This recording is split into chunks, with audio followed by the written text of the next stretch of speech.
Hello, welcome back to yet another episode of The Trek. Where you lucky people, 2 episodes in 2 days. What did they do to deserve us, Gray? Um, Well, hey, they release all this stuff. We gotta say something. we have, and it's not about becoming first necessarily with the news because we didn't win that competition. It's about our excitement and it being relevant and getting it out there quick before it becomes outdated and we're not as excited. But who are we kidding? So it was New York Comic Con this weekend, which I feel gets treated just as importantly as Star Trek Day, if not more so. And I don't think it should be Oh, because Star Trek Day wait, should wait have a all the minute. best stuff. Let's go back on something you just said. I What would is it? much rather see San Diego Comic Con and New York Comic Con when it comes to this kind of stuff than Star Trek Day. Star Trek Day is a disaster. No, I agree. I agree. Like, that's my point, though. That is my point, Yeah, Great. Star Trek Day should have the best Star Trek stuff, whereas we actually got that was the best trailer of all of them, the Picard one sure. that we saw, and like you should be shown that without all the cheese and crap. I never watched any of the panel stuff. I just literally saw the trailers, Gray. So if there was any other good content in there, I don't know about it. I think the real reason is really obvious. They know that the bigger eyes are going to be on San Diego Comic Con and New York Comic Con, so they're going to go and premiere all the best stuff there. Star Trek Day just doesn't get the kind of uh, the kind of notoriety or whatever notoriety. That might be a bad word or a good word, So but they don't. is it the Comic Con that's on? I know. Is it New York Comic Con that's on? I know TwitchCon is on at the moment, or it's just finished in San Diego. But is there a I San think Diego Comic Con on as well? no. I was just saying in general. San Diego Oh, right, Comic Con already ended. right. New York Comic Con is, I Now, think, either just ended or it's still going. God, New York Comic Con goes way back. I'm going to show my age, but I was at the New York Comic Con in '73 and New '74. York, lovely place. 1973 and '74 years ago. I'm so old. But he's But still he's only, but still not in up here. he's still keeping up with the young team, guys. He's still you're only as old as you feel. Right. Yeah. But anyway, yeah, we're digressing already. We haven't even started. Great 101 special on this podcast. Right, so we have three trailers to discuss. We'll go in order of least appealing to us to most appealing. So we start with Discovery Season 5, very brief. Prodigy Season 1.5, as Gray and I are dubbing it. A little bit more than that, and then we'll put most of the meat and potatoes into Picard Season 3 because it's way better than the other trailers. Because, yeah, a You lot know, more so content too. um, Anyhow, right, so bear in mind, I won't spoil anything because Gray hasn't seen season 3 and 4 of Discovery yet because, understandably, he was a bit miffed and a bit pissed at season 1 and 2. But he's going to take one for the team and he'll watch them by the time season 5 comes along, which we don't know. That's the first thing to start on, Gray. We do not have any no known date for it, and that's understandable because it will probably most likely be after Picard, which is February 16th. It'll probably be next summer, I reckon, before the show. Maybe spring at a push. But yeah, so I'm thinking that, well, if they go with Discovery before Strange New Worlds, then I'm thinking Discovery season 5 is going to be more like end of April, yeah, maybe beginning of May, and just then after once that's Picard. over, right? And then once that's over, Strange New Worlds probably June, July. Yeah, yeah, Which sucks we have to wait so long for Strange New Worlds, but it does, it does. But you always save the best to last, Gray, don't you? So, yep. but yeah, so we don't see a lot here. Gray saw the trailer. It doesn't spoil anything, so it's 50 odd seconds long. It's not Okay. impressive. It seems I put a couple of notes here. Not much at all. Does it seems like a cross between Mad Max and Fast and the Furious, and I'm not the only person to have said that. There's a lot of riding on old bikes and stuff, and I'm thinking this is the future. Why on old bikes? Very random. Is it the 31st century, right? Or 32nd? 30th 31st. century, yeah. Unless they've just went into the 31st. It is the 30th Okay. century, yeah. Yeah. And And they're as you riding will bikes. as you will see, Gray, when you do get to it, you will see the technology of that Sure. century there are futuristic ships that are just mind blown. They look fantastic. Voyager J, nice touch there. But yeah, so cross between Mad Max and Fast and Furious. I can never remember this guy's name, but the guy with the tie is back now. Gray, I don't think you've met him yet. I can't remember his name. People that watch this and are up to date with season 4, he's a mysterious guy, Gray, that, and I'm being careful not to ruin anything for you here, obviously.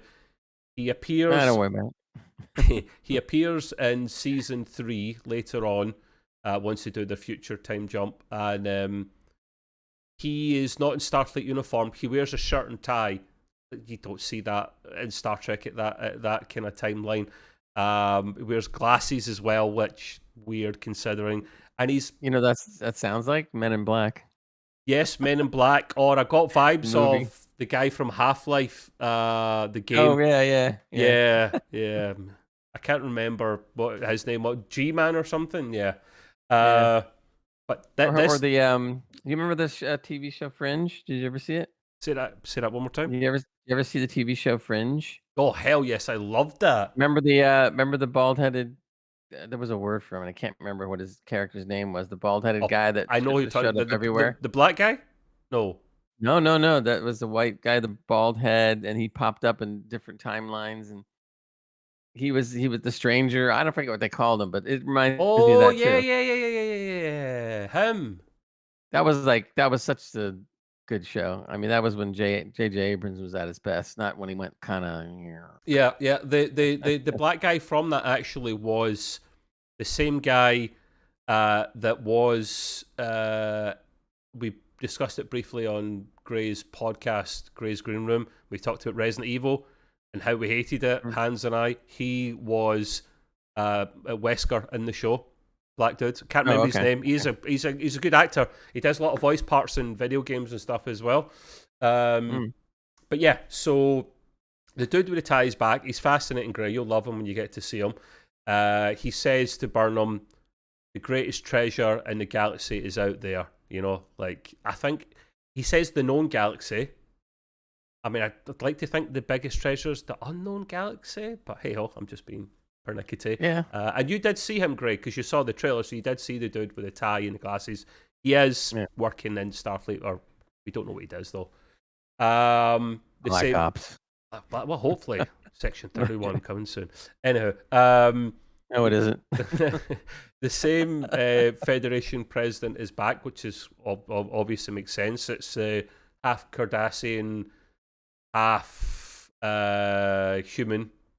I'm not spoiling anything there for you, Gray. She is the Federation president, and at this timeline, she's actually decent actor, decent president in the show. And then we got at the end Burnham's with more Fast and Furious Mad Max chaos.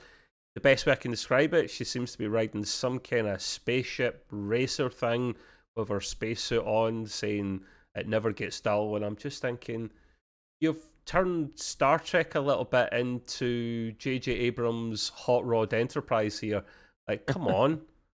You can have a bit maybe the light cycles in Tron. Remember that? Yeah. What it was a little bit like one of those cycles, but in space. I'm like, what are you doing? Like, you don't ride anything in Star Trek. It rides you. And quote that. This is part of what I talk about with Discovery. But anyway. Yeah. Hey. There's no point in opening up that can of worms. That's well and truly opened and is rotting already, Greg. We know its downsides. I agree with you on them. But there is. We do have one thing to maybe look forward to, and obviously I'm being a little mean here, but since it's going into season 5, it should be over after that. We won't have to worry about it anymore. We haven't got to our favourite or worst TV series of Star Trek yet. If we do, I think Ray probably wants to do a sub-episode just on how much he dislikes Discovery alone. He's got a lot of merit in that. Well, but I don't like Enterprise either. So, and a lot of fans don't like Enterprise, so it's kind of like up there. I prefer Enterprise to Discovery, and that's saying something. Probably. Yeah. So there's no known date for that, but if we're being logical on it, unintended, it would probably be after Picard, so at least April onwards before we see that, I reckon. and there's no point in them giving us a date yet when they're probably still working on the CGI and whatnot. So then we move on to Prodigy season 1.5, October the 27th. Are you looking forward to this one a little bit more, Gray?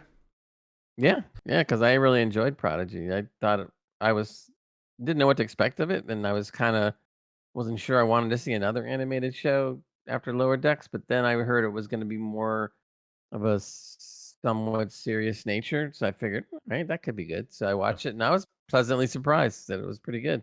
Yeah, because it wasn't as goofy or silly or comedy Yeah, it was like only silly in certain parts here and there to keep the kids entertained. middle teenagers or late teens, Oh, I guess, it's aimed engaged at or younger than something. that. It's aimed at younger than that. It's actually aimed at 4 to 6, believe it or not. I read this They're before. going as low, what? They're going as low as 4-year-olds? Yeah, yeah. No, It's then they're totally off It's the rocker. Nickelodeon, mate. It's Nickelodeon. I Who know, says? no, I get it, but I think they're totally off the rocker. The ones that are gonna like it, if they're gonna like it, it's probably gonna be more like at least I'm thinking 12, 13-year-olds and Yeah, up. could be as well. I mean, believe me, I have a granddaughter that's 5, and she wouldn't even go near this show. I'd be lucky. So it's It's just animated. She I don't might. know.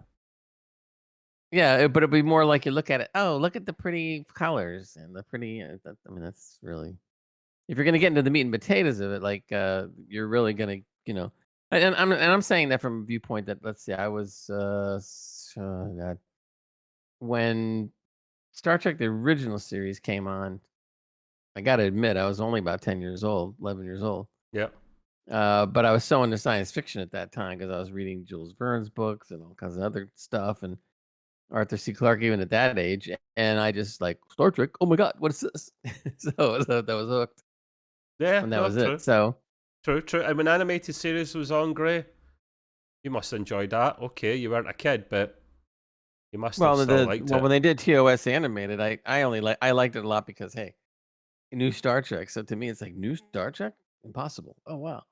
Although Possible. Oh wow. you had to put up with the filmation animation. Ooh. Yeah. I mean, that was early animation, man. Come on. Fair I play. mean, the stories were still good and they're actually very And strong the voice stories. actors were played Voice by their acting was real life good, right? counterparts. So that made up for it. But when you see some of those scenes, like when they're running, you see the legs move and the background goes like this. Is a they've come a long way with and done better stuff now with the lower decks and especially Prodigy.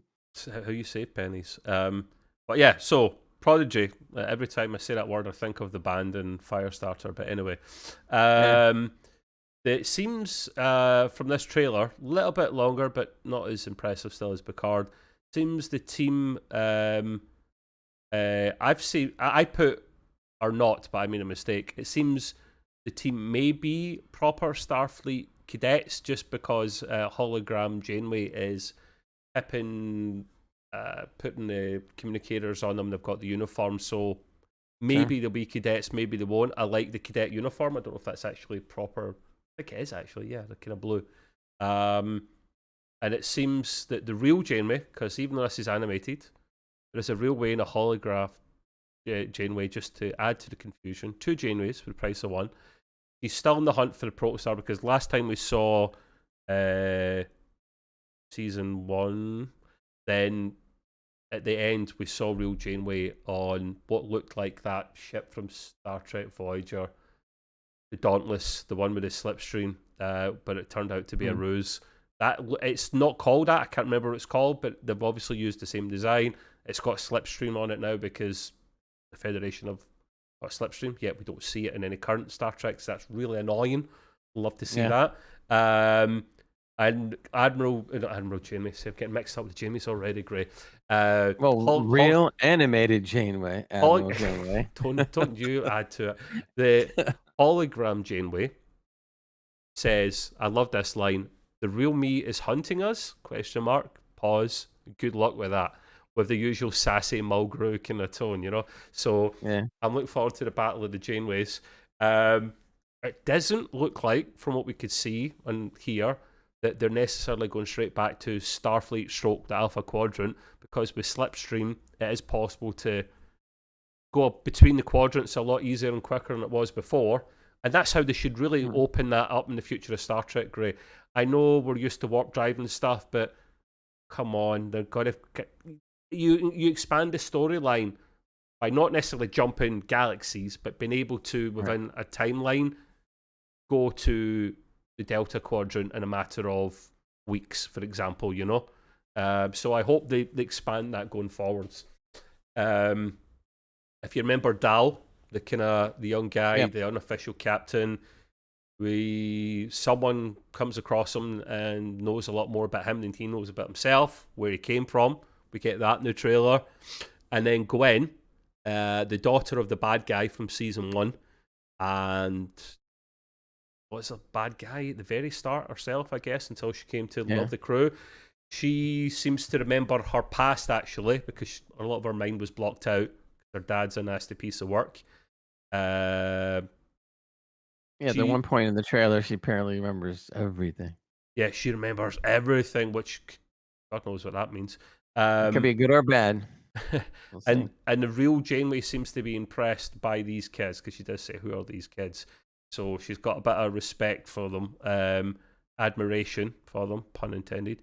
Or she might just be saying that wants to throw them on the brig. Could do. It's Janeway. She's got a bit of leeway, though. Last thing I noted here myself that because we didn't see, there is no sign of Captain Chakotay yet, because he is captain at this stage. And I hope we do. I hope Beltran comes back to voice him. I think he said he did, so... That's what I was wondering, too. I thought maybe they would have shown a little bit in this trailer, because we've been hearing this for a while, that he's in it, so why would they not want to show a little? He was in it in season 1, Gray, but only briefly, and it was like a hologram version of it. He did voice his character, but it was a couple of lines. But you're right, we didn't see anything in this trailer at all about that. Maybe it gives it away. I hope there's a bit more of an episode of him in it or something. That would be really good. Hey, we saw Tuvok in Lower Decks, who didn't say a darn thing and didn't show up. Yeah, I wasn't impressed. But I would have rather they kept him out of it. Keep him out of it unless he's going to be a part of it. Otherwise, there's kind of no point. So yeah, that is Discovery season 5, Prodigy season 1.5, which will be in October 27th, which will overlap with the last episode, I think, of Lower Decks season 3, which is fine. One animation to another animation. We will be excited by that. Right. I wonder if they're going to cross over the two one day. Yeah, hopefully. I mean, and also I would love to see if they do it properly. Gray and I discussed this briefly before. If it's done correctly, and I know I'm saying if it's done correctly, lol, with writers the way they can be, bring some animated characters from either of those two animated shows into live action, if done properly. So Lower Decks may be more difficult because they just like taking a piss all the time. It won't work in proper Star Trek. But if they came in and they come up against the right character, like say someone that's got a bit of humour to them, Riker or something, you know, and they some of their kind of Lower Decks kind of jokes, it might work. Same with the Prodigy kids. They become proper cadets and Starfleet officers, and they make appearance live action. Love to see it. Only if done properly, though. What about you, Gray? I agree. Say anything on them? Yeah, good. Yeah. Right, okay. Meat and potato time. So we'll kick off with Picard season 3. Well, that's coming out February the 16th. Safe to say, Gray and I are looking forward to this the most because season 1 and 2 have been such a letdown that we really hope they don't ruin it for us. Judging by what we saw, it does look a lot better, but there is potential to ruin things, if I'm right in saying, Gray. And you get the most to lose because I think you definitely disliked it more than me, didn't you? Probably. I mean, like I said, season one was, and I'm taking out one really bad thing in season 1 when they turned Picard into an android. I'm going to pretend that never happened for the moment. So if I pretend that never happened, I might go as far as to give season 1 a 7, stretching it. Now, if I count the fact that they turned Picard into an android, I'd dump it down to a 5. Because that was an awful thing to do at the end. Everybody across the board hates that. And everybody across the board pretty much ignores it. Yeah. And for the most part, I thought they were going to ignore it when they started season 2, but no, they had to bring it up. And then season 2 was a horribly written, terribly acted series that just went right into the tank. And it was good. Like I said, if you're going to watch Picard season 2, watch episode 1 and the last episode. That's the only ones worth watching. Everything else in between is just garbage. You just want a wormhole to just take a shortcut from everywhere to anywhere, don't you?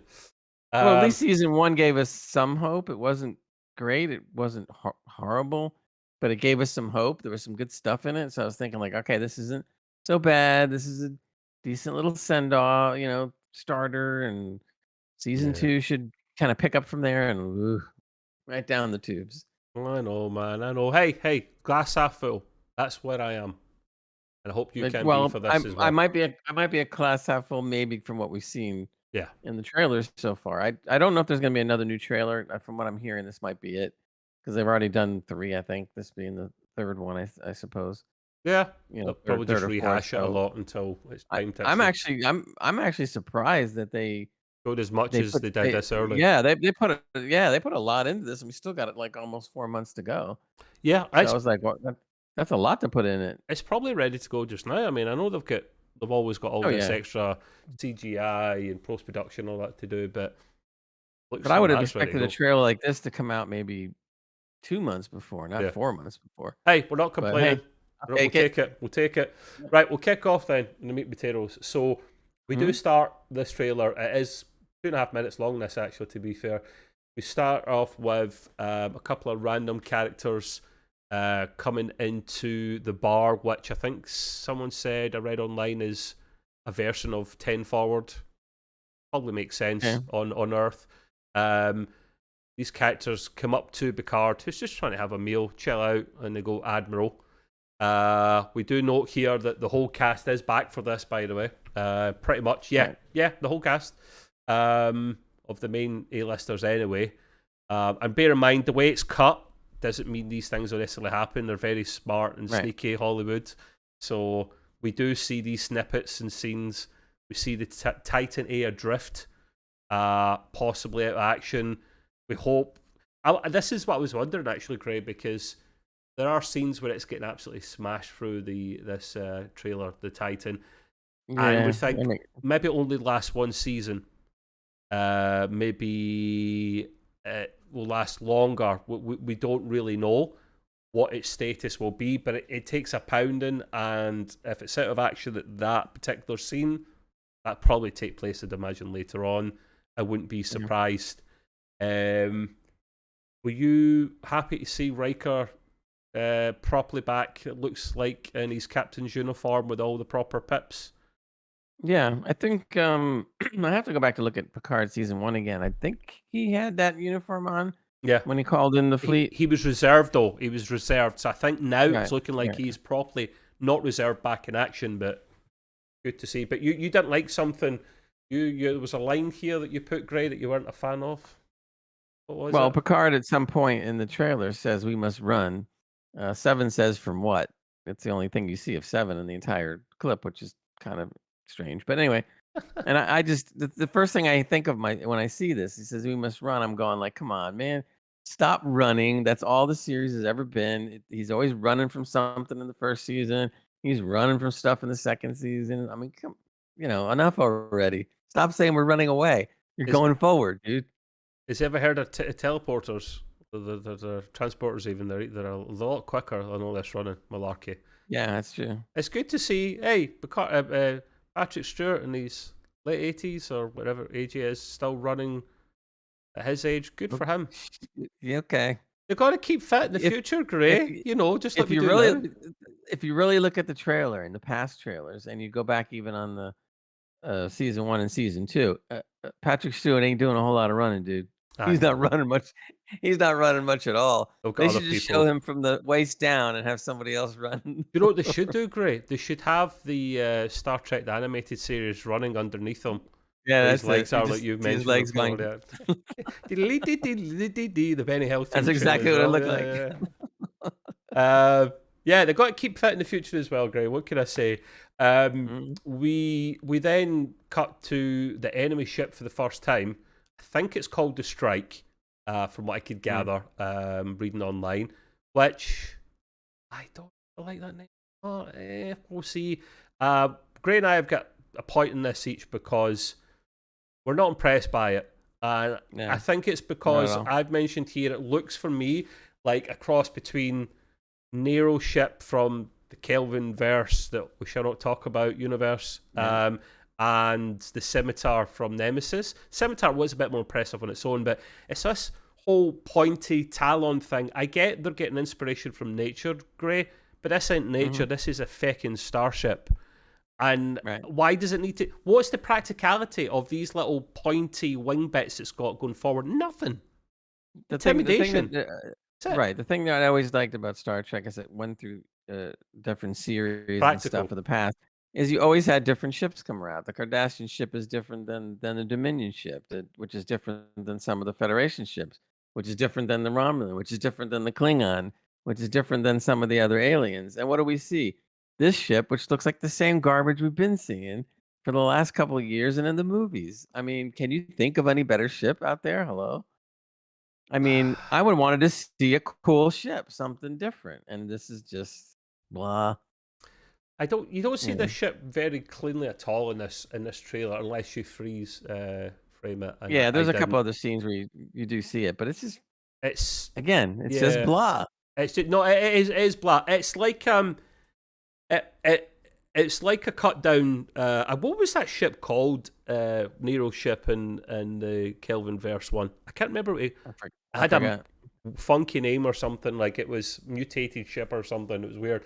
It just looks like a cut down version of that, but like a different color. I'm not a fan of it, but Yeah, and it seems to be heavily armored and geared. Of course, it does.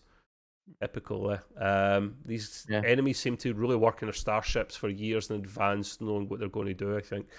Anyhow, right. So we're not impressed with the designers because they normally make good starships for the most part. Not so much with this one. Um, I do recall loving the scene, Grey, where the Titan's going along because some of the cinematics in this trailer were stunning. I must admit, the Yeah. camera angles and the way it's panning across the hulls of the ships. You see it panning across the top of the hull of the Titan A, with the music in the background. It's going through a nebula, and then the kind of nebula lightning in the background kind of flashes and sparks off, showing the Strike in the background, hunting them like Ra- prey. Thought that was Rathacon, cool. Rathacon. Rathacon style, and because it's a nebula, they're probably not aware that that enemy ship is the Strike is behind them. So yeah, it's obvious where they're going with this one, Gray. I think that Mhm. they're this we'll get to the bad guy in a moment, or gal, should I say? They are going for they're trying to recreate Star Trek: The Wrath of Khan, and they have to be very careful with that after the Kelvin verse. Don't try and recreate it. Try and make another great bad guy, but stop. Don't do too much copying because just lame, guys. Yeah. Come on, it's just lame. I know you've already written it and made it, but let's just hope it's I mean, as positive. much as I liked some of the stuff that I saw, I go back to the same thing again about writers trying to be a little more original. So it's almost like what should we do? Well, let's have a fight in a nebula. Well, that's never been done before. I mean, it's been done several times. Yeah. And like, come on, can you think of something else? I mean, See, there's other phenomena out there in space, or you could even make up another semi-realistic phenomena in space if you wanted to, and stop with this nebula. Nebula, let's go in the nebula. Let's fight in the nebula. What about that nebula? How about the nebula? Yeah, that's a good idea. Nebula It's like, soup. come on. Um, So, but yeah. we'll see. I mean, There's you're allowed inspiration if you're a Star Trek writer, or even if you've never wrote for Star Trek before and you're which is wanting some well, inspiration. Hmm? you just said something that's really prophetic. You said unless you've never written for Star Trek before, and that's why they have all these crappy writers for season two. I believe you shouldn't just have to be a previous Star Trek writer to be a Star Trek writer. If you've got the chops for good writing and you need a bit of Hmm. help to get Star Trek ideas in there, then you look back at previous stuff for inspiration Sure. only, but not copying. Not the copy, right? Plagiarism gets you your exam scored off at school, Gray. So, you Yep. should be doing it in bloody Hollywood. It's lame. Anyway, right, so we Yeah. obviously complain a lot in this show. That's part of it. Part of the course. The enemy is revealed. Vanak or Varnak or something like that. Passing the name, but it sounds like a Star Trek enemy bad guy type name. Played by Amanda Plummer, who was in Pulp Fiction amongst other things way back in the day. So she is a established actor by herself. Daughter of the great Christopher Plummer. And I noted here that she reminds me of Dr. Evil's love interest. You think, Ray? Okay. She totally does. She looks. I expect her to go harder and just shout the way she normally shouts to her henchman in Dr. Evil. I mean, I like the fact that it's Amanda Plummer, and obviously she's got a track record, and besides being the daughter of Christopher Plummer. But when I saw her, or I saw the character. I don't want to say the actress per se, but when I saw the character, I was kind of like, I don't know. I wasn't really all that. Did you recognize her right off the bat? No, I didn't recognize her at all. So she's new. I think brand new, and that's okay if you're gonna have a brand new character. But I don't know, man. When you saw and it's not a man versus woman thing either. Just so to get that straight. But when you saw Christopher Plummer playing the Klingon, he was a striking figure. Yeah. I mean, as soon as you saw him, it's like, whoa. When you see her, the first time I saw her, I went, oh.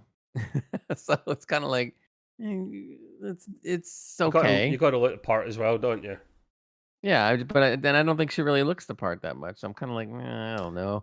I reckon she'll be great in this, Gray. I've got a funny feeling. I don't know what it is. I hope so. I don't know what it is. I think just because she's a good actor in her own right, and hope maybe she even loves Star Trek. Who knows that she must do. Her dad was in it.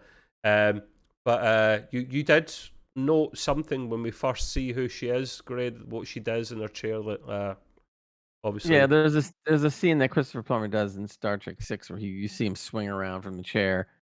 And deliver some of his more famous. I know what it was. It was like this, Gray. It was "Cry havoc and let's slip the dogs of war." Dogs of war. Right. Brilliant. So she does something similar to that in this scene, and I was just thinking back, and I was going like, there you go.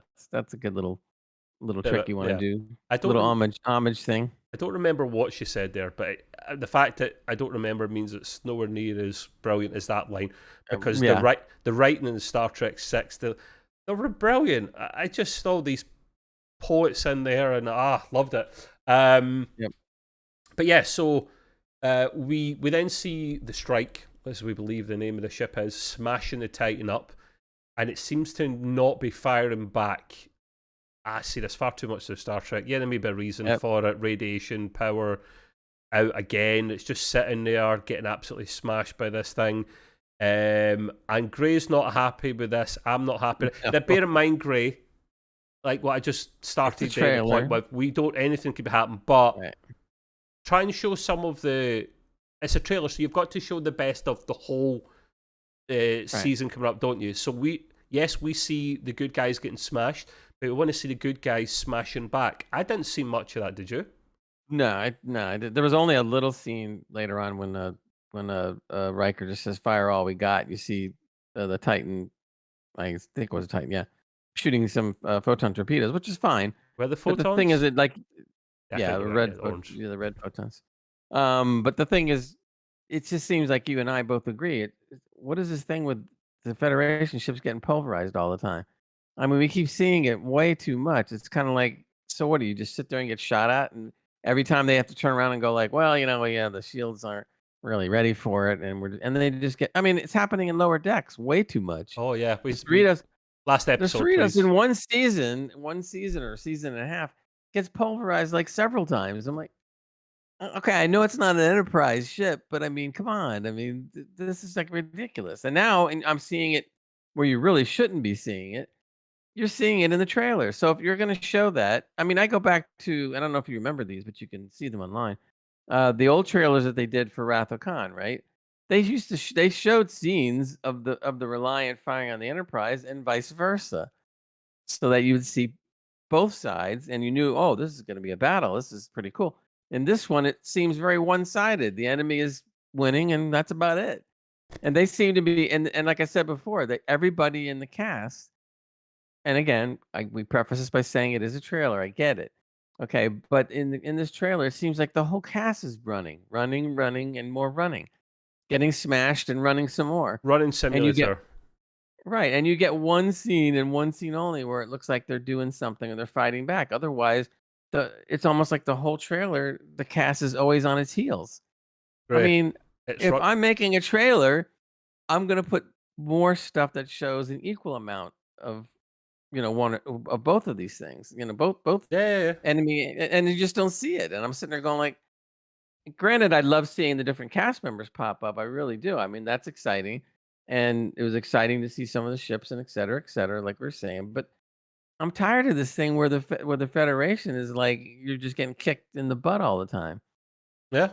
I mean, it's just Yeah. not right. It's just not right, man. It's just not right. A trailer is a bit like a job interview, Gray. You show you give and show the best impression of yourself or the content. And usually with Hollywood, you always ruin it by showing all the best bits in the trailer, so then you don't have to watch said movie or whatever. Well, you make a really good point. So what if I walked into an interview and I just said, "Listen, I'm not shit really. at this, I'm not shit at that. exactly. I'm not really the But guy I'm you good want." at this and that. Exactly. Let me tell you a couple of my good points, but I did want to tell you that I have a lot of failed points too that just Don't aren't let the good. door hit you on the way out, Mr. Gray. Exactly. And that's the way it sounds. And we're gonna get into something else where it still sounds like that. But let's don't want to get ahead of ourselves. Yeah. Go ahead. Well, this is why I love this podcast. Diverging, moaning like old men, grumpy old men. I love it. Well and truly on the soapbox. So one of our other fan favourites is back, Mr. Worf, not just Worf, Mr. Worf, looking great. Worf, I could get down with that chant. He's got all the white hair and stuff, looking cool. Looks good. He looks really good in that scene. He looks like Michael Dorn is looking great for his age. He's easily aging the best of all the cast. Maybe LeVar Burton as well. LeVar Burton looks really classy. But he was. No, anyway. So yeah, he's back. The funniest line in the whole thing, he says when he appears though that he's a pacifist. So I guess he'll only fight to defend himself. As soon as he says that, Riker behind him just kind of sighs and goes, "We're all going to die." And then they transport off somewhere else. So I like that banter because the thing is, the Next Generation crew famously got on well for the most part with each other. So as a crew, I think part of the reason it was so popular, Gray, is what I'm trying to say. At TNG, you could see the friendship and the chemistry between them because they were friends behind the scenes, and that always travels onto the set. And it's good to see all these old pals and veterans back again, because that will hopefully save season 3. I hope the quality of their acting and their friendship will actually save it and pull it through. And that's, I guess, why they've got all these actors back. Great, it's a no-brainer. But yeah, Worf is a pacifist. Gray notes here. Give me a break. Now that won't last long because you do see him fighting later on in the trailer. But whether it's self-defense or he goes, screw it, because he's got his bat thing on. When we get to that point, though, I have a comment to make that actually goes back to the passives thing, which is not a good thing. But we'll get into that. We will. The La Serena is back with Raffi, possibly captain. Now, Gray and I both get points in this. So, the La Serena, when I first seen it, I was mixed emotions because it wasn't a Federation starship. But then I remembered it isn't a typical Star Trek show, this Picard season 1. So it was a bit, and it grew on me after a while. It grew on me. It was a decent. I've got a model of it up there somewhere. Yeah. So if I detached my brain, Gray, and went right, it's not a Federation starship on its own. Yeah, it's all right. It's fine.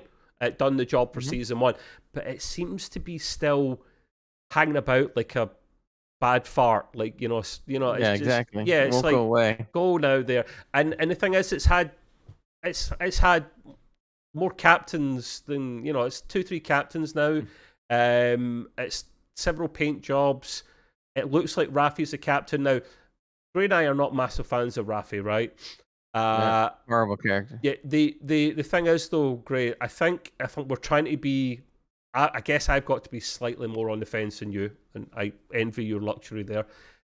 While I don't like her so much, I think because it's Star Trek Picard and she was one of the main crew of season 1 and 2, they have to keep more than just him in the third season to keep it up. Now, I think they chose her because Michelle Hurd is a great actor. For other stuff she's done before. 2, I think the writing's done well enough for her, again, if she can play an important role.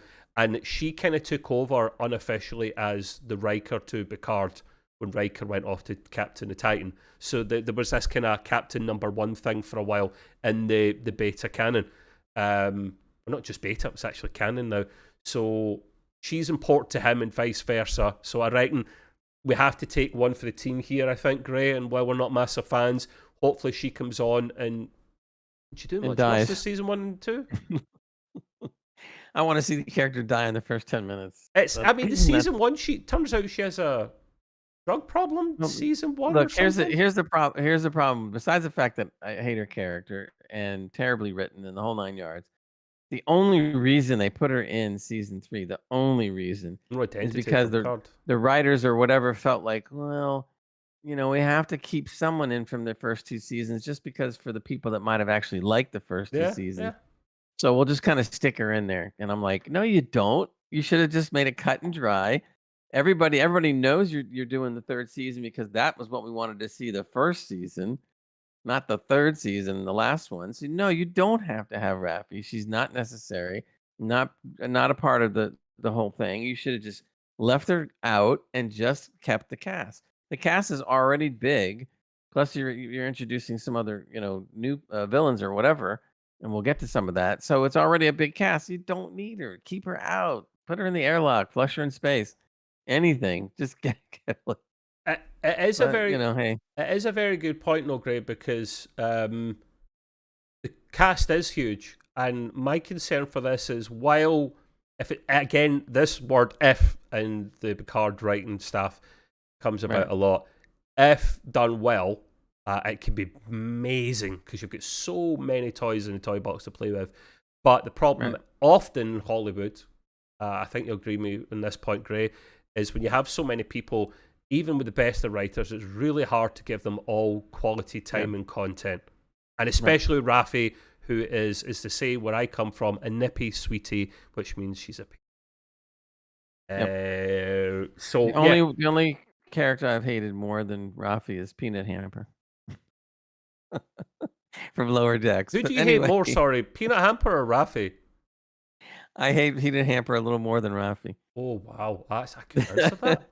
We'll come back to that. That's an idea. But anyway, to come back to this a little bit, I just think when you have to drop a character in because you're afraid of, I don't know, maybe pissing off people that watch the first 2 seasons, even though they weren't great, that to me is just backtracking and throwing in something because you think it has to be there, and it doesn't. There is one advantage we have to the fact that the cast is a large cast, and that is I'm assuming they're going to be doing at least 8 episodes, maybe 10. So let's just say they do 8 or 10. Now you have 8 to 10 hours, roughly, to tell the whole story. If this cast was this large in a movie, I think you would have real problems trying to give everybody equal time because the movie would be over in 2 hours. Sure. But if they handle this right, and we always like you said, we're always if. So if they handle this right, they have 10 hours to play with. Yeah. You can give everybody a proper role. No filler stuff. There's no excuse. With all right. There is no quality. excuse. There's something always that you can do, and everybody can get their time to shine. And including so Raffi. If they don't, no, except for her. But if they, are able to, if they're able to pull this off, and they do what we want them to do, or hope that they do, it could be quite good. But they could just as easily just torpedo the whole thing too, and make the characters really stupid. But I hope not. We'll see. Again, the if. I forgot to mention as well. I think we can't prove it. I think Gray accidentally deleted one of my notes at the very start. The whole trailer actually did start with the the distress call from Beverly Crusher. Oh yeah. Yeah. So that's where it all comes from. She contacts Picard. There's something coming after me, and then Picard comes onto the ship with Riker, and they see Crusher in cryosleep for whatever reason. He looks a bit sad because I think they kind of had a thing for each other back in the day. So, but yeah, bad. Well, the good thing is at least she has a better part than sometimes she typically had in the series. I mean, she's a doctor. There's only so much you can do. Right, but in this it seems to be a little more involved, so that's kind of good. Yeah. Although true. although I thought I saw a scene of. This is another thing I'm not sure if I understand. Of course, again, it's a trailer, but if I thought I saw correctly, I saw Crusher and Rafi running down the street or something like this, and I started thinking about that, and I'm going yeah. like, so we only yeah. saw 2 seconds of 7 of 9. Otherwise, she is nowhere to be found in this trailer, even though she was more prominent in the trailer previous. Yeah. So if I hear you. Rafi and 7 of 9 had a thing for each other, like they showed in season 2, which didn't work well, so she should be with 7 of 9. Yeah, but they're But on and off constantly, man. You can't keep up to date. They're a thing, they're yeah, not a thing, they're a thing, they're not a thing. And make up your mind, man. exactly. Career comes first, I don't know. Yeah, I hope there is a good bit of Crusher in this because I do like Crusher. So, yeah, but trails can be deceiving, so God knows. Yep. But yeah, Gray's noted here. There was a line that was mentioned that you didn't like, Gray. You want to tell the people what it was and why? Well, Crusher's talking to Picard, or like sure it looks like Picard anyway, and she says it could be what it always was, attempts on your life. And I'm trying to think about this, and again, it could be out of context because we don't know. It's just a trailer. But I'm sitting there thinking to myself, like, please, what you're telling me basically is that no matter what you do, no matter what episode you go to, it's always the same. Somebody's trying to come after you to kill you, and I'm like, it just sounds weird.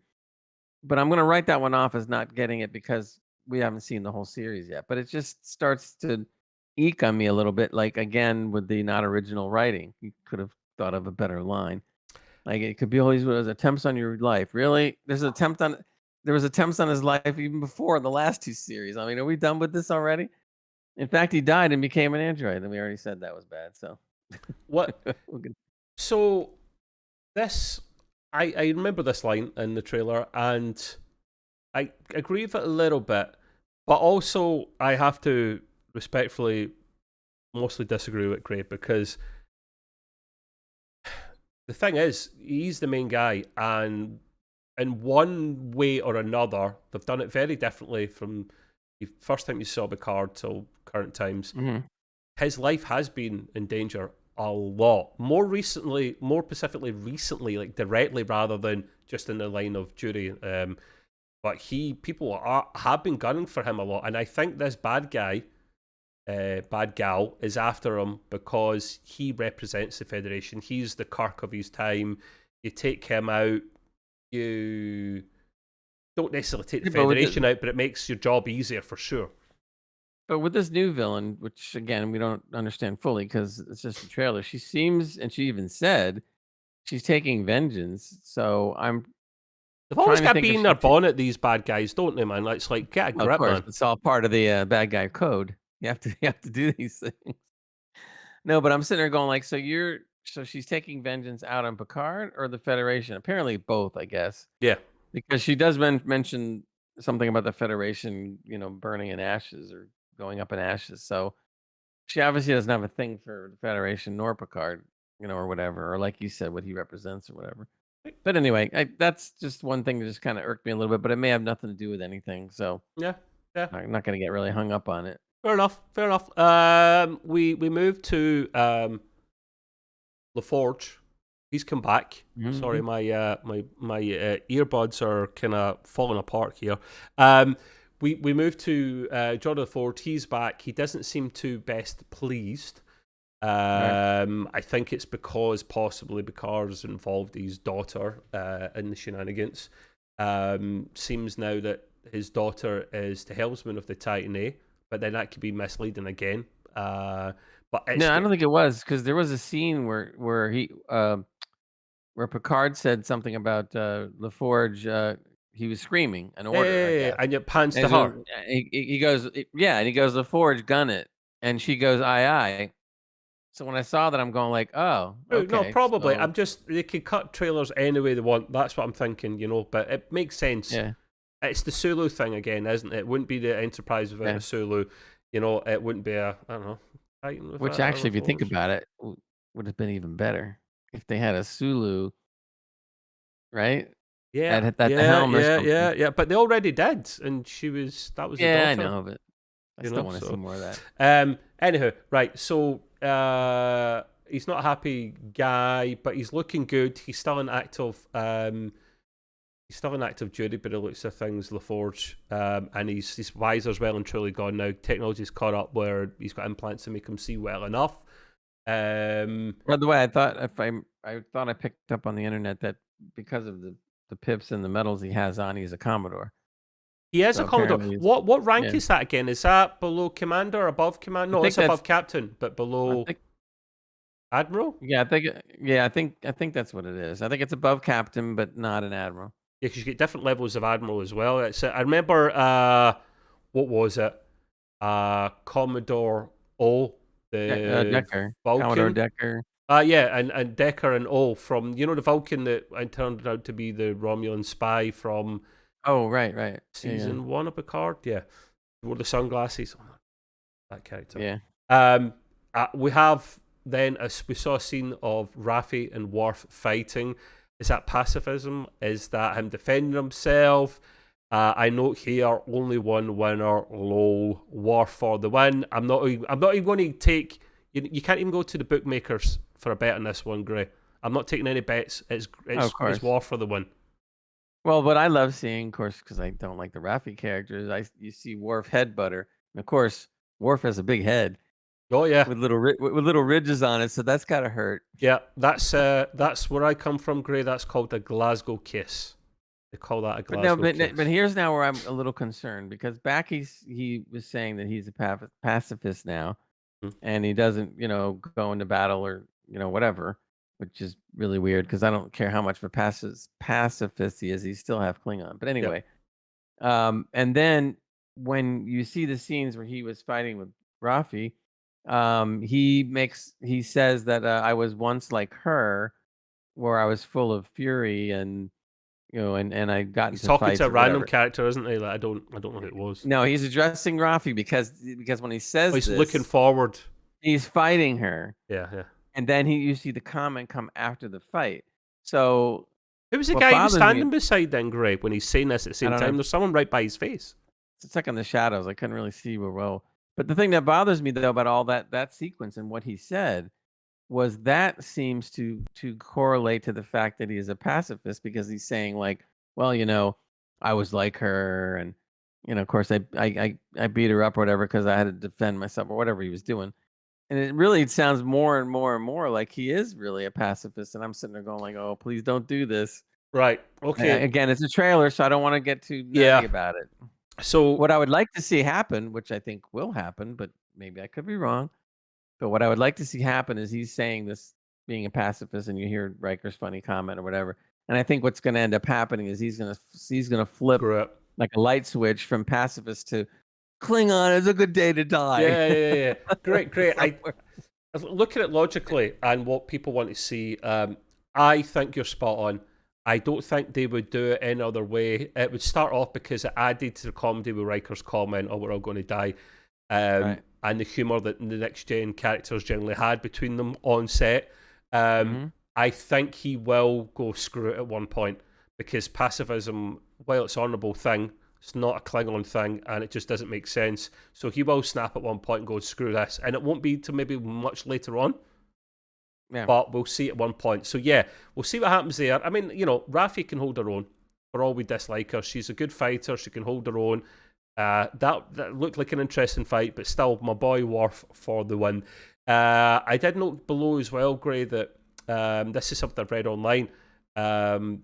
LeVar Burton's real life daughter is in the series, but she's not the one that's she's not the one that's on the helm. She plays another part. Can't remember Right. what part that was. So that's nice. Keep it, keep it in the family. Why not? Gray and I note below that we see the inside of the Strike. I think that's what the ship's called, and it's got a very Klingon type vibe. There's a nice little scene here, right, that you've noted. Amanda P. Is that her nickname? Well, because I don't know her. I didn't know her character's name. You were saying that earlier, but I didn't catch that. It was something like Vetic or Vanek. Vanek, I think. Vanek, yeah, Vanek. Sure. We see her on the ship in the middle, very kind of Klingon type. She's higher than everyone else. She's got her henchmen or women down the side. Now, you noted this, great. I was thinking of noting this, and other people have noted this, but I didn't. So I'm glad you did. Troy senses darkness because Troy does what Troy does. Hopefully, she does more. If she's not sensing darkness or sleeping with Riker in a bathtub or shaving him for that matter, then she's crashing starships. I mean, you gotta give this woman more to do, like you do with Crusher. Come on. Yeah. I mean, I understand. I understand. She's empathetic, so that's what her race does. So she feels these things. That's cool because that can come in handy, right? But when I saw it, it just made me kind of cringe a little bit and go like, I sense darkness. I'm like, oh boy, please tell me Troy is going to do more than just sit there and go, I sense darkness. I sense a little more there, and I sense a little more over there. Please do something else. All she'll be then is what's his name? I've forgotten his name. Lost in Space, the TV show. Yeah. Danger, Will Robinson. I sense danger. Yeah. It's like that's all you are now. Can't remember. Robot is called. If that's the case, I'd rather have the robot. Then. Yeah, he was a lot more practical. Hey, look, she did a great job, and so did Frakes when they had that scene in Picard season 1. Oh, that was brilliant. That was sweet. It was excellent. It was really good. That was one of the few high points of season 1.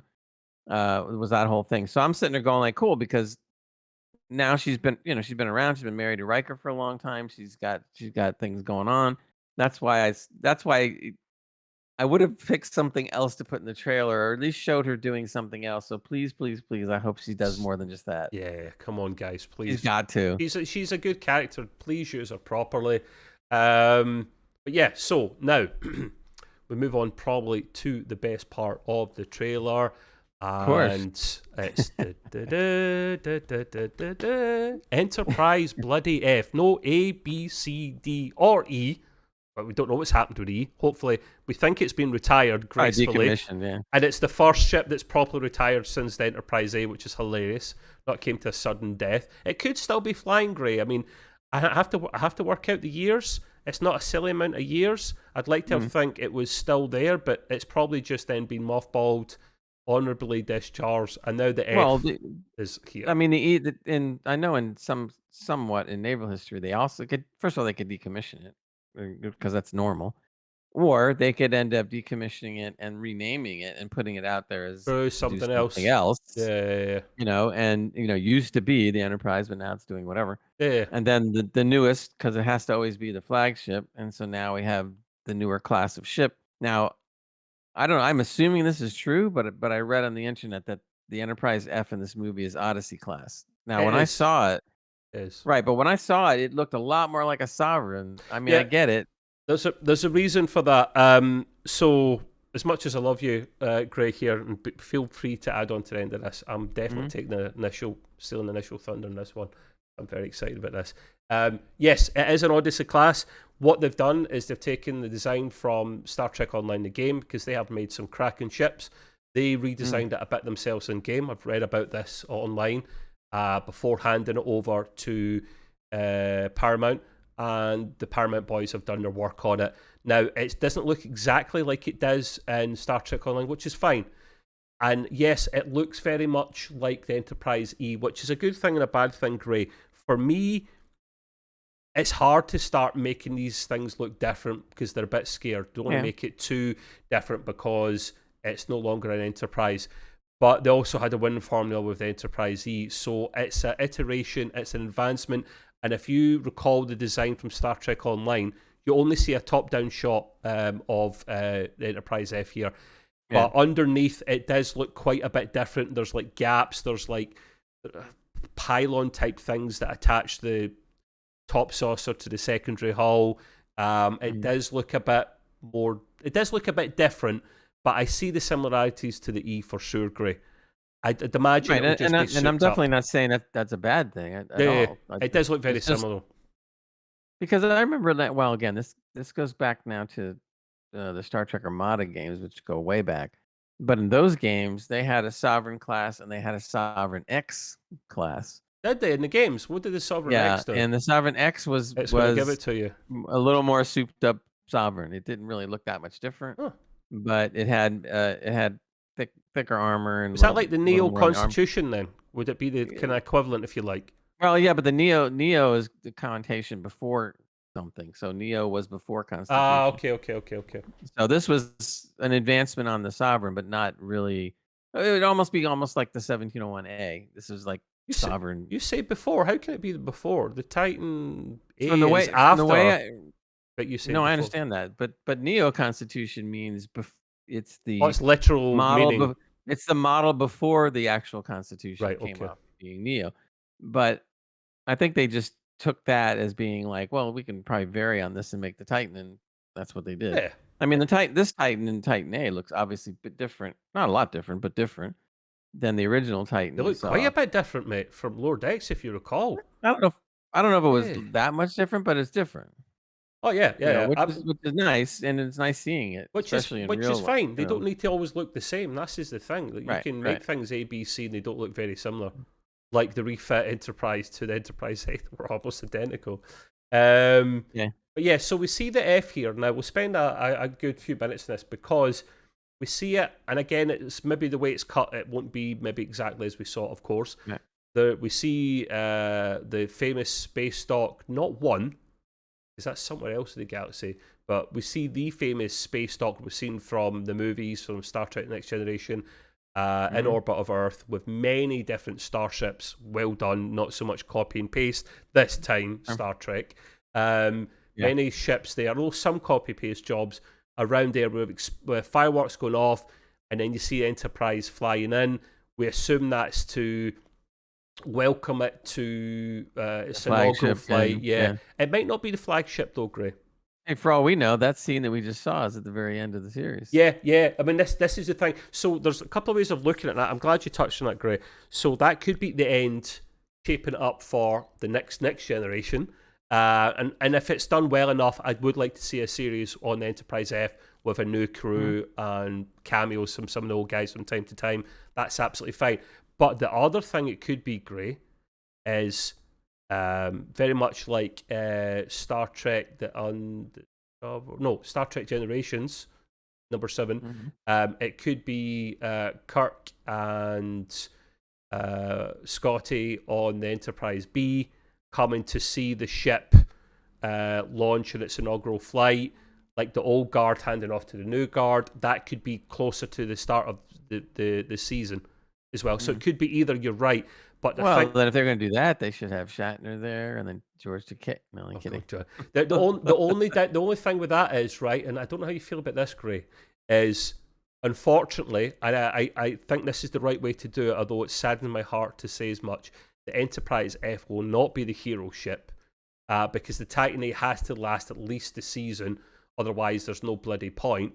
Yes and no. It could help out briefly, but it's not going to be the main star. It can't be because it's not supposed to be. Right, but we, again, since we don't know the order of things, and by going by the trailer, if the Titan A truly is getting pulverized like we saw for whatever reason, now I could see the Enterprise F swooping in and Taking over or helping or. I would, if it was me, of course, we're fans, so there's certain things we want to see. But if the Titan's getting bashed up like it looked like it was getting bashed up, then I would want the Enterprise F to arrive just in time and blow the crap out of the other ship. That's what I want to see. So here's now, doesn't mean we're gonna see that, but doesn't mean we're not gonna see that. This is what could happen here, hypothetically, and what I'd love to see as well. So, for whatever reason, 7 and 9's in charge of the Titan A. And is she captain at this stage? Last time she was commander. I'm confused Now, now because in one trailer she was apparently like commander, I guess, and she was commander of the Titan A. yeah. But then through this show, it looks like Was it 4 Riker's going to pips? assume. 4? No, not commander doesn't have 4 pips. No, I think no. commander has Was she captain? How many 7 of pips did 9. 7 of 9 have in the No, trailer?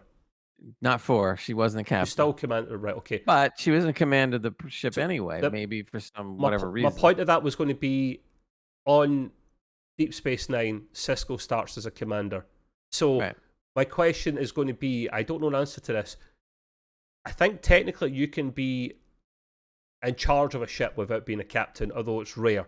Now, I don't know if DS9 was Right. a rare exception because it's a space station, but it shouldn't matter because it's still the main thing of the series. So I'd imagine she's allowed, at least in the short term, to be in charge of that ship without being the captain because the highest Right. ranking person is in charge of the ship. And I'm glad they didn't make her captain. Do not make her captain too soon. You can't just put her straight to the top. She was. Right. It was maybe touch and go to give her a field commission of commander off the bat from nothing. But I guess she's earned the right from what she's done, her experience to be high up. Let her earn the right of captain. A bit like Burnham in Discovery. She wasn't captain straight away, nor should she have been, because it was supposed to be someone else. So we don't know what they're going to do with that one, Gray. Yeah. Well, one thing we don't know, speaking of captain, is we have no idea who's captain of the Enterprise F. Now, everybody suspects that it's Worf, which would sound logical because if Riker is going to assume captaincy of the Titan A again, we know Picard is an admiral and he's not taking command of. Well, we don't know if this is going to happen, but it doesn't. He's look allowed like to if he wants to. True, but it doesn't look like he is. Although he does give a command to LaForge's daughter, and he's on some ship. And if that's the Titan, then where's Riker? Here's a hypothetical for you, Gray. Right, here's a hypothetical that I think would geek us all out to the maximum. Say, for example, there is a captain of the Titan, or there isn't, right? They're taken out. 7 of 9's incapacitated. Riker has to at least temporarily take charge of his baby. Right. That's his baby. Maybe not his original baby, but his baby. And the Enterprise F, for whatever reason, has to temporarily be captained by Picard. And you've got Picard flying in on Enterprise F going pew, pew, pew. Literally making no sound effects because Patrick Stewart has no standards for this one hypothetical instant. And then you've got Riker on the Titan A running in at the end, both coming on the strike, the ship, the bad guy ship at the end, just unloading. That would be cool. It won't happen. Of course it won't.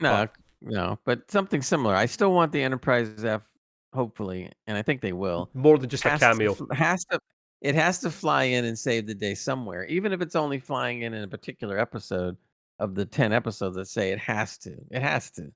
Oh, somewhere it just has to. How many pips did Worf have? I think he had 4. I think so. Yeah. So I have to look closer maybe on the thing, but the logical thing would be he would be captain of the Enterprise F. I'd be happy I don't think anybody else would be. I'd be happy. Because it would have to be somebody totally different that's not part of the old cast, and I doubt they're going to do that. They might.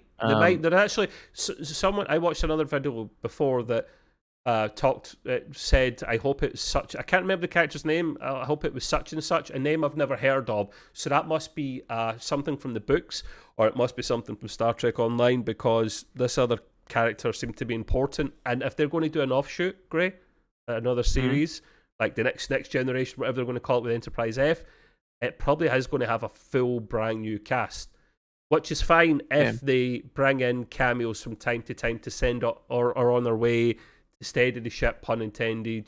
That would be a nice transition. I'd like to see that again if they do it really well, Gray, which is always hit and miss with Star Trek. Enterprise F, they do it. No, I can't. Oh, right, I'm sacking you off the pod. Right? Actually, what I would really like to see, although, and it doesn't mean it's not impossible, but it would be really cool if they do a series with the Enterprise F with Worf as captain and a whole new crew. That would be interesting. So then you would have at least one, person from the past, which could naturally be the captain, and he's not that old, the actor, so that he can handle it. And so he would be in command of the Enterprise F, but the whole crew under him is all different people.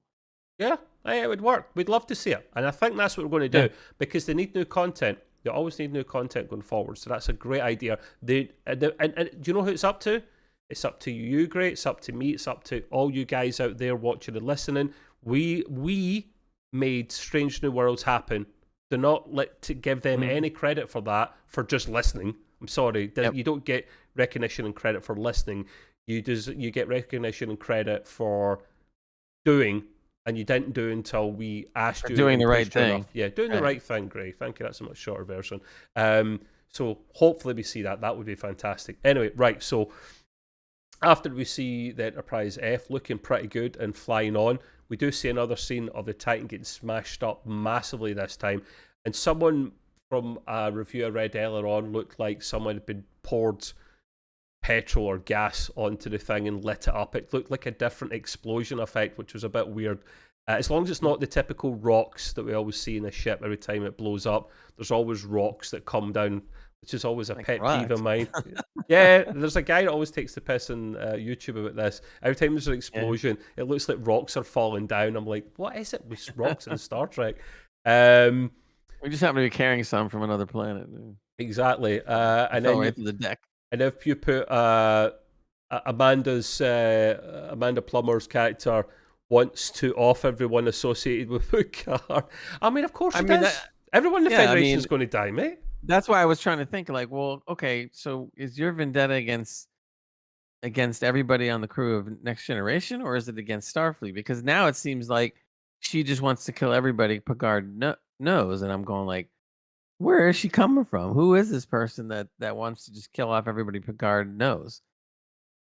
So it's a mystery. Yeah, I just hope they have. But what's not a mystery is what happens next. I just hope they have really good writing for her. Make her a really good bad guy, and give her a deep personal reason for wanting to harm Picard and everyone else. Don't just make it, oh, he's one of the top guys of Starfleet, let's take him out. We need a good reason for it, otherwise just pathetic.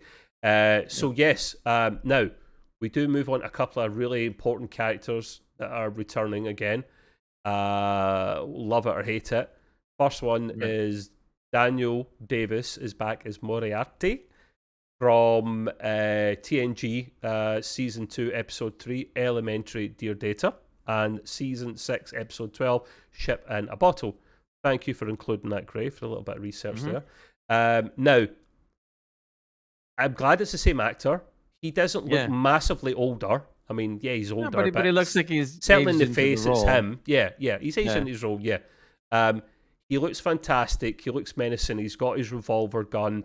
Now, people are assuming that he'll be a bad guy. My theory, and I won't say the other character quite yet. Him, Moriarty, and the other character may potentially be temporary allies. The enemy of the enemy is my friend. I don't think there'll be 3-4 bad guys. It's too much.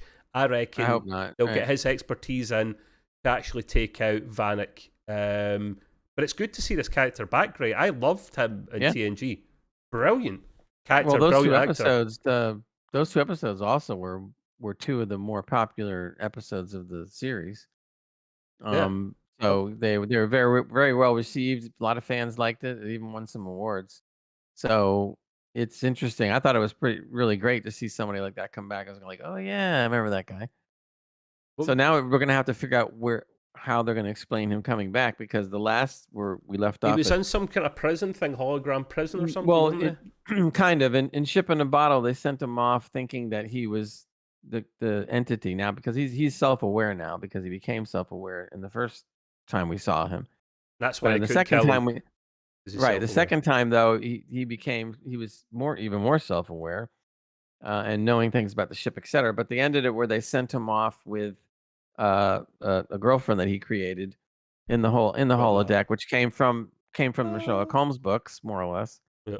But what they didn't tell you was it was a holodeck within a holodeck, and so he thinks he was off to go on adventures with her for the rest of their life.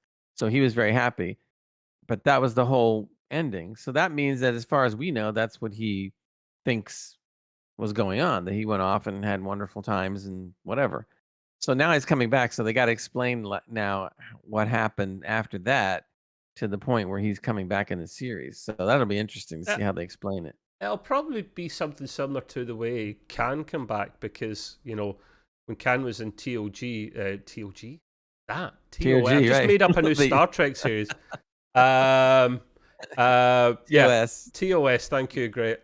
In TOS, which was brilliant, and then he was marooned on the planet, and then how they brought him back in Star Trek 2 was pretty cool and pretty brilliant. There is a way of doing it. Just do it right is all we asked. No Exactly. crappy excuses. A proper Don't come reason. up with some lame thing that how he came back. You got to have a somewhat logical explanation of how he came back. Someone sold his hologram and a hologram program to someone on a space station, and Quark was involved, and it get handed on to someone else, and before you know it, Picard's bought it, and give us a good reason, please, thank you. So, well, in fact, that program was locked away within whatever safe area of the Enterprise D, whatever.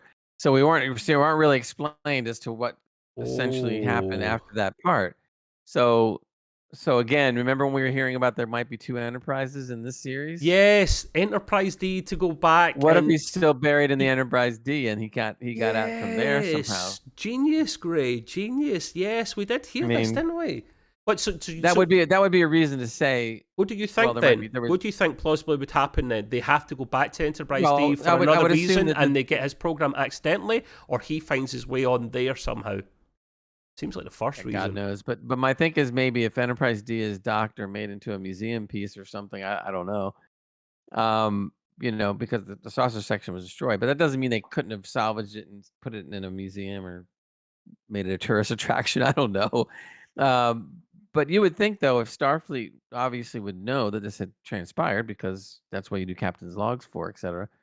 So I would have thought that maybe they got him off the ship and put him somewhere forever. Yeah, true. Yet somehow he got out of whatever that forever was, and obviously he's back. So the writers are really going to have to write a plausible reason for him to come back. It better not be something stupid. Oh, something stupid like he's obviously a sentient program now. So him and Peanut Hamper and that other evil AI by Jeffrey Combs come back together to take out everything and everyone. No, of course not. I'm joking. We'll see how it goes, but either way, I think it's brilliant to bring him back. It's going to be really interesting. Oh yeah, he's the one we're looking forward to. And I agree with you. When I saw it, I was sitting there thinking like, well, he's got a gun and he's shooting his revolver or something. So is he I guess that would mean he's a bad guy. But then I'm thinking like well, maybe he's been put into an android body or something. So I'm thinking they must have, like you said, I think they might have called on him for assistance, and he was just, and he's not a hologram anymore. That's not going to fight anything. He has to be like a Data or a Picard. He's been put into a body. Yeah. Something like that. So the other character that's coming back again that I'm not as excited to see, but maybe a bit more excited than Gray, purely because we've seen too much of too many iterations of him, is Lore, the Data's evil brother. Now I thought they offed him, Gray. I genuinely thought they offed him, so I'm not sure how he's back. Maybe you remember or explain how he might come back, because you see him right at the end, and LaForge just goes that kind of shock. I have to remember. I thought he went off somewhere, or he was disassembled, or I don't know, something like that. But yeah, he was obviously they're going to come up. They're going to come back. This is no surprise whatsoever, because it had been leaked that every cast member was coming back. So we're sitting there going like, well, wait a minute, Data's dead. Finally, died twice, but he's dead now. He's dead. There's only right. There's only one way to bring him back, and that was Lore. So no, disagree. 2 ways. Yeah, you're going to talk about the one that was in the B4. Yeah. You see, he was starting. He started humming the song, and he was starting to become more and more like Data, slowly but surely. That would have been better. And then you would have had Data back in rather than Lore. But B4 was in pieces in season 2. Yeah, you ever put? I used to be really good with Lego and Meccano. How difficult can it be? I don't know, but in any case, Lore's back either way, and the complaint that I have, and I think Trev does to some extent, is the fact that we've had way, way, way too much Brent Spiner. Brent Spiner was around in season 1. Brent Spiner is back in season 2, Brent Spiner now is back in season 3, and I'm going like, why? I mean, he was dead. Leave him out. We saw enough of him. The right way of doing this would have been, yes, if you wanted to bring him back to life, which some people would have disliked, do that. But then keep him alive. He's back properly, and then you can use him when you need to. Don't kill him, bring him back, kill him, and then tease about bringing him back, but no, it's maybe Lore or B4. Like, come on. Or Dr. Noonan Singh or... Well, what they should have done, to be honest, is they never should have had Brent Spiner's character come back at all in season 2. He's dead, Dave. That's it. Yeah. So if you were to bring him back... They've done that well. They've done that well, Gray. I'm sorry. They've done that well with how he died. Nice. Right, in season 1, that was fine, but there was no reason for Brent Spiner to come back in season 2. They didn't really need to do that at all. Yeah, it's that whole... It was really stupid. And so if they hadn't brought him back, then it would have been nice to see maybe Lore now.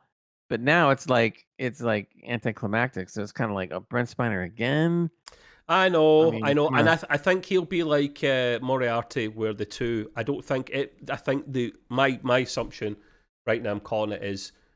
Lore and Moriarty will be old enemies, old villains called in to actually help take out Vanek, the new threat, like a temporary truce, or enemy is my friend or something. We don't know though, because Lore. No, it's my theory. Maybe Lore's teaming up with Vanek. It's just my theory. It's my theory, mate. It's my theory. I would rather have Moriarty on my side than Lore. But the one thing I don't like is, regardless, is that even if Lore is bad, which he usually is, I guess. Now you have 2 villains, and if Moriarty is a villain, now you have 3, and that's way too many. 2 is already too many. Yeah, so that's why I don't think it will be like that. It won't be 3 villains. It's too much. This is what gets me worried about the actors. I mean, the actors, about the writers. I just got a feeling that 1 villain's great, but 2 is even better. For the price of 1. And I'm really scared now because there's just too many of this stuff being introduced now. It's Gray, I know you're being scarred, but glass half full. It's the last ever season of Picard. I think they're going out with a bang, mate. Let's hope. I mean, certainly it looks like they're handing over the baton in this one, from what I'm reading, from watching the trailer, so that you wouldn't tease the Enterprise F to never use it again or anytime soon. Mm-hmm. And I did notice as well. Jesus, they love reusing the bloody Stargazer bridge, 2-3 different iterations. I would imagine Enterprise F is going to have a different version of it, but it looks very similar as well. I know it's about cost saving and kit bashing, but I mean, have they ever heard of different decorators in Star Trek, different interior designers? Come on, man. If they're going to show us, which I assume they will, if they're going to show us the Enterprise F's bridge, it better be different and handmade. I don't want to see the same garbage. If they show the bridge, I'm calling it right now, Gray and I are calling it, there will be an Enterprise F show of some sort, named to be inserted later. If they don't show the bridge, we're not getting a series. Breaks my heart. I mean, and the only way they could get away with maybe not showing the bridge, which would be too bad, but you could have, let's say Worf is captain of the Enterprise F, you could have closer shots of just Worf, and then the background is kind of fuzzed out, so you really can't tell what the bridge looks like exactly. That's true. They could tease that. Right. Yeah. So you could get away with not showing the bridge. But if you're going to show the Enterprise F, I mean, give me a break. You got to show the bridge. Yeah. Somehow. Don't tease us like that. I want to learn about or if the sets, and I don't know if this is true, but if the sets still exist of the Enterprise E, you could probably take them out of mothballs, change them some, and there you go. Doubt there will be. You have a bridge. Doubt there will be. You never know. They keep a lot of stuff at Paramount. They don't throw too much stuff away unless they really have to. Good. I think so. I mean, we're pretty much at the end there. It's a long-winded one. Apologies, guys, but I mean, we deep dive here. We go off in tangents. We break it down, and hopefully you share some of our frustrations and delights. I mean, Gray's put a couple of notes at the end here, but we kind of basically touched them. Just that. Yeah, we did that. We already season 1 and 2 were a bit of a disappointment, and they were poo, apparently, according to Gray. So the fact we see some of these other characters coming in maybe gives it some saving grace. So we'll see how we go. It's a while away yet. We really look forward to seeing Enterprise F. I want to learn about it. I want to not just get a tease. I want to hear some of its specs, just because we're PC geeks. We like to geek about PC hardware. We want to geek about Federation Starship hardware. What's she packing? What's she packing under that hood, Gray? That's what I want to know. So, I still would've been think really I cool still if think they're- the Defiant will take her out though. Well, see, it's funny you mentioned that because one of the things I would have liked to have seen, even in this series, is that if you were going to give command of a ship to let's say, I would like to see the Defiant in the series. And if you did see the Defiant in the series, it would be perfect to put 7 of 9 in command of it. Oh, perfect. Because she is the Black Ops lady, and that ship would fit her perfectly. Now that would be cool. Can you Wow. imagine, like, you're seeing, like, not only the Enterprise F coming Oh. in to save the day, you see the Defiant backing her up, and 7 of 9 is in Jeez. command. Gray, would you stop? That would be so would you good. stop talking dirty to me? Come on, behave yourself, mate. You know, if You've the got- writers were in the room with Oh. you and I, and we just brought all this up, they would go like, "Well, that'd be cool. We'll do that." Oh, man, and here's another idea that's going to blow your mind that you either love or hate. I would love the Enterprise G, not J, because that thing looks like an abomination. The G, I want the G to be a Defiant class. Why not? Make it bigger, but that's I don't know if that's ever going to happen because the no, Defiant's of course way it won't too happen, small. mate. Of course it won't happen. I'm playing with the toy box here. I'm playing with the toy box. Although you could name some of those ships after the shuttles of the Enterprise. Remember, there was the Galileo 7, I think, and it's bigger than a shuttlecraft. Come on, man. It's a small starship. I'm just saying, take the name. That's Would all. that fit? Would that fit in a shuttlecraft? The Defiant? I don't think it would. A shuttle base. Maybe there would be. Would it fit Maybe in a there'd be shuttle a new base? ship. Maybe there'd be a new ship called the Defiant A. I mean, we never see it again after DS9. Do you see it? No. I don't know what canon says canon. about it, but I do know it was out there, and I seriously doubt they would just decommission the thing. No, and they just keep never that going. see It was again. popular. No, make it Exactly. a bloody So, right. Now, Anyway. maybe, although I didn't see it, but in that scene where the fireworks are going off, I was kind of looking, but they're really small, and I don't know you can't really see whether there's a Defiant ship or two in there somewhere. Yeah, because you do get a few of them, and later on in DS9, other types. So I hope so. But yeah, we've chewed the fat really well, Gray. Cheers coming on for 2 days in a row. You've got to get off to watch that NFL malarkey. So I hope you enjoy it. Go Miami Dolphins or whoever it is. But we'll wrap it up from there. Before we do, of course, if you like us gabbing and talking away and chewing the fat, always do that. The thumbs up for the video, not the thumbs down. Hopefully not the thumbs down. No, I'm pointing down to do thumbs up. And subscribe as well, please. We'd always appreciate that. And always add comments to the end of it because we always like to improve. Tell us what we've done right. Tell us what we've done wrong. What you want to see, what you don't want to see. This comes out as a podcast as well every week in audio format. So if you can't stand to look at our beautiful faces for any length of time, then you don't have to. You can listen to us in audio format only on all your favourite podcasts and platforms. And Mr. Gray, every month or so along myself, it's his podcast, which is Gray's Green Room, which is a little bit of Star Trek, a little bit of Marvel, DC, sci-fi, other popular programs that are out there at the time. They range, whatever we're in the mood to talk about. We do that once a month on audio podcast platform. And last but not least, if you like gaming, because we do come from a gaming community, then you can always tune in and catch us on our entertainment and gaming channels on extremepc.co.uk. Our colleague Nick runs that, and you can catch us there on the Discord. But for now, we'll wrap it up, and we'll be back for the next review of Lower Decks next week. So until then, do your thing, Gray. Live long and prosper. Cheers, guys. Bye-bye. Bye.